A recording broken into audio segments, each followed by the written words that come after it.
आज की चर्चा का विषय है हमारे पड़ोस में आया एक राजनीतिक भूचाल और भारत उस भूचाल के केंद्र में कैसे खड़ा है।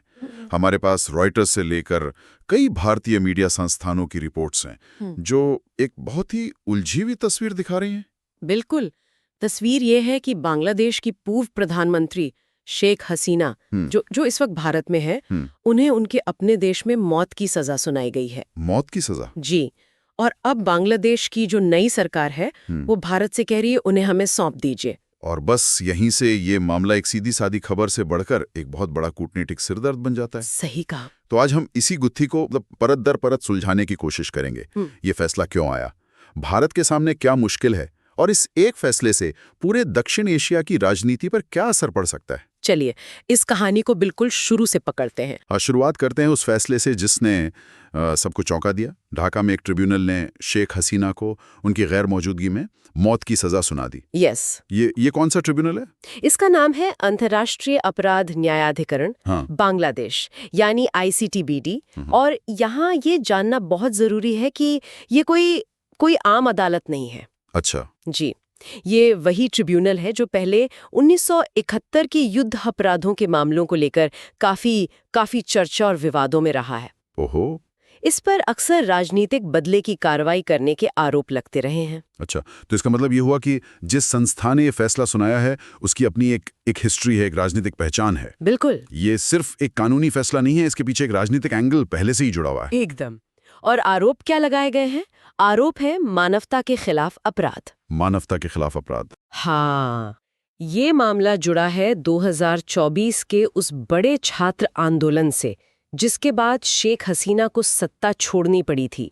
उस आंदोलन के दौरान सरकार ने जो सख्ती दिखाई थी उसी को आधार बनाकर ये पूरा केस चलाया गया। और ये फैसला एक अंतरिम सरकार के आने के बाद हुआ है। जी, मतलब पुरानी सत्ता के जाने के तुरंत बाद नई व्यवस्था पुराने शासक को सबसे बड़ी सजा सुना रही है। यस। ये तो एक बहुत बड़ा पॉलिटिकल स्टेटमेंट है। ये सिर्फ स्टेटमेंट नहीं है, ये एक तरह से पुराने दौर से पूरी तरह नाता तोड़ने का ऐलान है। नई सरकार ये संदेश दे रही है कि अब चीजें पहले जैसी नहीं रहेंगी और इसी ऐलान की गूंज सीधी दिल्ली तक पहुंची है। और वो गूंज एक मांग के रूप में पहुंची है। बिल्कुल।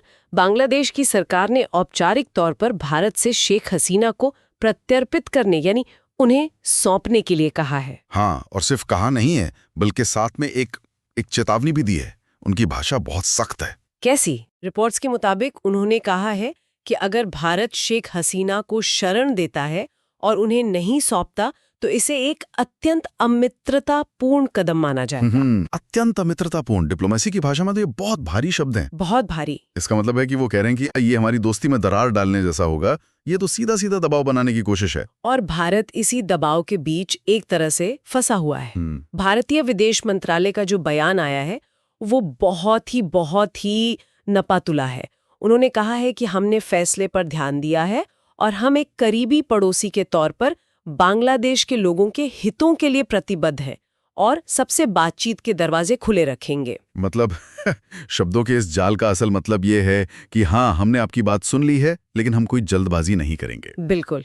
उन्होंने न तो हाँ कहा है, नहीं साफ ना। और विदेश नीति में अक्सर जो कहा नहीं जाता उसका मतलब ज्यादा गहरा होता है। भारत ने प्रत्यर्पण से सीधे इनकार नहीं किया, लेकिन उसका जो रुख है वो बता रहा है कि वो फूक फूक कर कदम रख रहा है। तो यहीं तो सबसे बड़ा सवाल खड़ा होता है और शायद हमारे सुनने वाले भी यही सोच रहे होंगे, क्या भारत और बांग्लादेश के बीच कोई प्रत्यर्पण संधि है? अगर है तो फिर भारत उन्हें सौंप क्यों नहीं देता, और अगर नहीं है तो बात ही खत्म हो गई। यही तो सारा पेंच है। दोनों देशों के बीच 2013 से एक प्रत्यर्पण संधि मौजूद है। अच्छा, संधि है? हाँ, तो सैद्धांतिक रूप से भारत उन्हें सौंप सकता है। एक मिनट, मतलब संधि तो है पर हम उसका इस्तेमाल शायद नहीं करेंगे। ये तो बांग्लादेश को और भी नाराज करने वाली बात हुई। क्या हम सीधे सीधे संधि होते हुए भी मना कर सकते हैं? सीधे सीधे नहीं, और यहीं डिप्लोमेसी का असली खेल शुरू होता है। दुनिया की लगभग हर प्रत्यर्पण संधि में कुछ एस्केप क्लॉजेस यानी बचाव के रास्ते होते हैं। बचाव के रास्ते? जी, और भारत के पास यहाँ एक बहुत मजबूत रास्ता है। और वो क्या है? वो है राजनीतिक अपराध का सिद्धांत। ज्यादातर संध्याएं ये कहती हैं कि अगर किसी व्यक्ति पर जो अपराध लगा है वो राजनीतिक प्रकृति का है तो देश उसे प्रत्यर्पित करने से मना कर सकता है। तो क्या शेख हसीना पर लगे आरोप राजनीतिक अपराध की श्रेणी में आते हैं?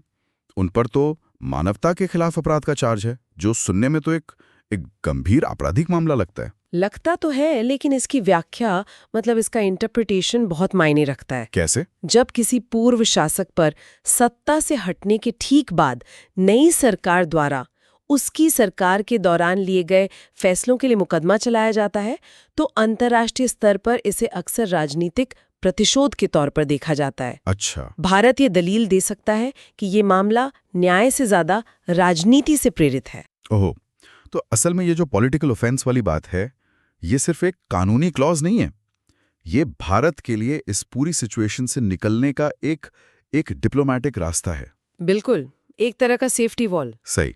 ये कानूनी ढाल है जिसका इस्तेमाल राजनीतिक और कूटनीतिक कारणों से किया जा सकता है।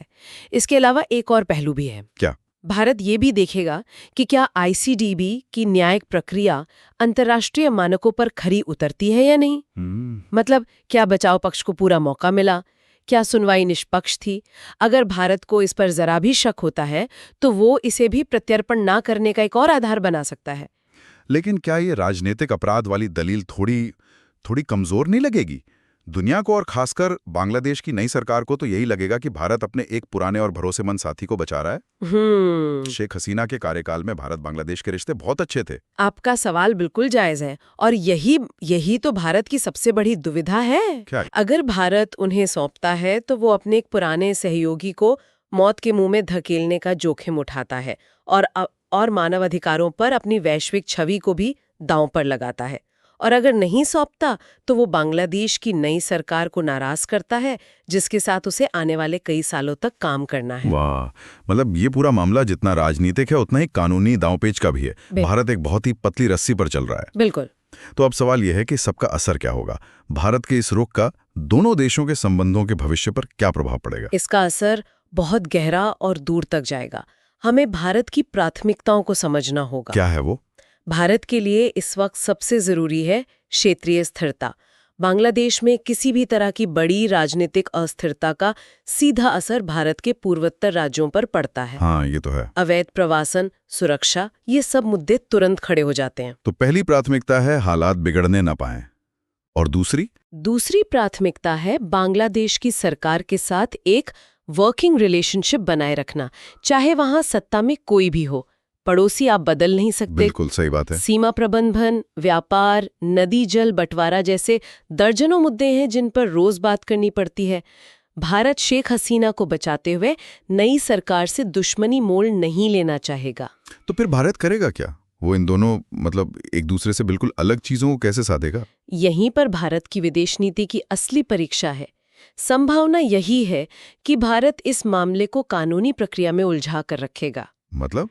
वो प्रत्यर्पण के अनुरोध को खारिज नहीं करेगा, लेकिन उस पर फैसला लेने में बहुत लंबा समय लगा देगा। वो कहेगा कि हमारे न्यायालय इस पर विचार कर रहे हैं और भारत में न्यायिक प्रक्रिया स्वतंत्र है। एक तरह से मामले को ठंडे बस्ते में डालना। बिल्कुल, ये एक आजमाया हुआ कूटनीतिक तरीका है। इससे तात्कालिक टकराव टल जाता है और समय के साथ शायद बांग्लादेश की सरकार की प्राथमिकताएं भी बदल जाएं। लेकिन इसका एक और बड़ा असर भी तो है। क्या? अगर भारत आज इस पॉलिटिकल ऑफेंस वाले रास्ते का इस्तेमाल करता है तो वो एक मिसाल कायम कर देगा, है ना? हाँ, ये बहुत महत्वपूर्ण पॉइंट है। कल को कोई दूसरा पड़ोसी देश भी अपने किसी राजनीतिक विरोधी को भारत से मांग सकता है और तब भारत को अपने ही बनाए हुए स्टैंड पर टिके रहना होगा। बिल्कुल। और अगर मान लें कि बांग्लादेश की अंतरिम सरकार इस देरी की रणनीति को नहीं मानती और भारत पर दबाव बढ़ाती है तो तब हमारे द्विपक्षीय सहयोग पर इसका क्या असर पड़ेगा? क्या तीस्ता नदी के पानी का समझौता या जो एनर्जी और ट्रेड कॉरिडोर बन रहे हैं उन पर असर पड़ सकता है? निश्चित रूप से। एक नाराज पड़ोसी कई छोटे छोटे मुद्दों पर अड़चने पैदा कर सकता है। हो सकता है कि बड़े प्रोजेक्ट्स न रुकें, लेकिन उनकी गति वो धीमी हो सकती है। सीमा पर सहयोग में कमी आ सकती है। ये रिश्ते में एक ठंडापन ले आएगा जो दोनों देशों के हित में नहीं है। ये भारत की नेबरहुड फर्स्ट नीति के लिए एक लिटमस टेस्ट जैसा है। तो कुल मिला के आज की चर्चा का सार ये निकल रहा है कि बांग्लादेश की अदालत का एक फैसला भारत के लिए एक बड़ी एक बड़ी कूटनीतिक और नैतिक पहली बन गया है। जी। भारत न तो शेख हसीना को सौंपकर मानव अधिकारों और पुराने रिश्तों को नजरअंदाज कर सकता है और न ही साफ साफ मना करके अपने सबसे महत्वपूर्ण पड़ोसियों में से एक के साथ संबंध खराब कर सकता है। एकदम सही।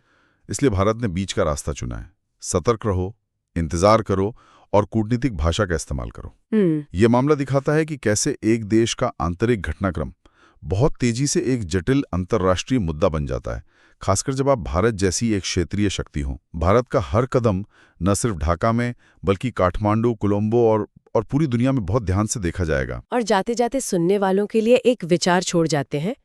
जब किसी पड़ोसी देश की आंतरिक न्यायिक प्रक्रिया एक ऐसा फैसला सुनाती है जिसके गहरे अंतर्राष्ट्रीय और राजनीतिक मायने हो, तो एक क्षेत्रीय शक्ति के लिए सही रास्ता क्या होता है? क्या उसे केवल कानूनी संधियों का अक्षरशः पालन करना चाहिए या फिर व्यापक राजनीतिक और मानवीय संदर्भ को भी ध्यान में रखना चाहिए? भले ही इससे द्विपक्षीय संबंधों में तनाव क्यों ना पैदा हो, ये सवाल सिर्फ भारत बांग्लादेश का नहीं बल्कि आज की उलझी भी दुनिया में विदेश नीति की सबसे बड़ी चुनौतियों में से एक है।